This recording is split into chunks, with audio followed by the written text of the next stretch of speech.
So this is just part 2 of vlog 1.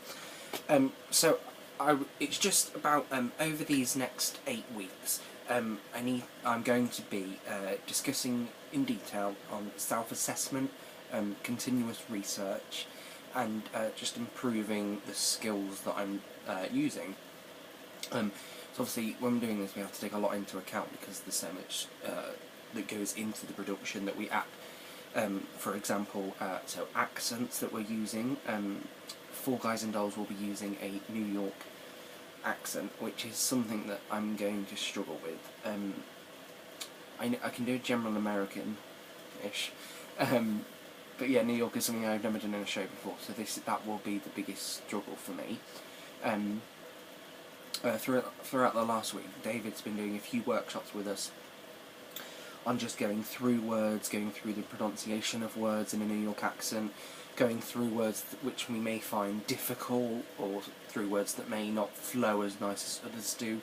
And so one of the tasks we did is he's asking us to make scenes, and so he'll put, say, 3 of us in a group, and in a minute you have to come up with a scene only using the New York accent.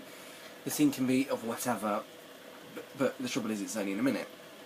And although coming up with a scene in a minute probably isn't the hardest thing to do in the world, using that Brooklyn or New York accent, whatever you want to call it, is something that I found very challenging, putting me on the spot, and it's just using your voice in a way that you haven't really done before. So from the last week I've noticed that, yeah, it is going to be something I'm going to need a lot of work on. So I've started watching a few YouTube videos on how to improve accents, and they've been really beneficial so far, although I've still got so much further to go. From the start of last week, when I couldn't do a New York accent at all, I can sort of pronounce a few words now, which although isn't brilliant, I'm hopefully getting there, and it means for my auditions next week, it means that I'll be able to sort of get by, hopefully, and do myself justice if I can.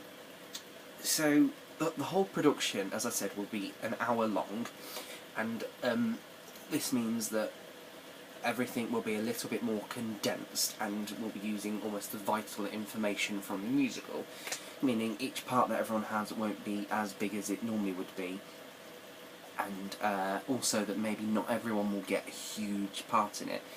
I know David spoke about that everyone will be used sort of all the time, you know, no one will be off stage a lot of the time, and when someone's doing a scene, someone else will be brought in to dress the scene, as, you know, people in the street, or some maybe waiters, or, you know, things like that, to dress the scene. So it would be something that involves a lot of quick changes, a lot of different characters. Although it will be all New York, it'll be characters that, you know, maybe there's like I said, a waiter, and then you're going to be playing just a general person sitting on a park bench, say, and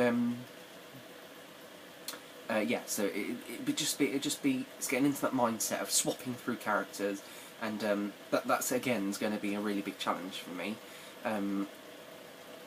But then that's according on what part I get anyway. But that will all come in the time, and hopefully over the weeks I will improve on that. So David did speak about that.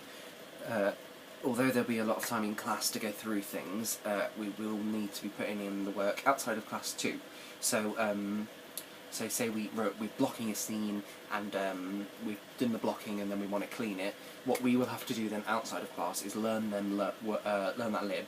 So when we come back in to clean it, it'll flow a lot easier, and the fact that we won't be all stood there with our scripts in hands, and just make the whole process easier and more efficient for everybody.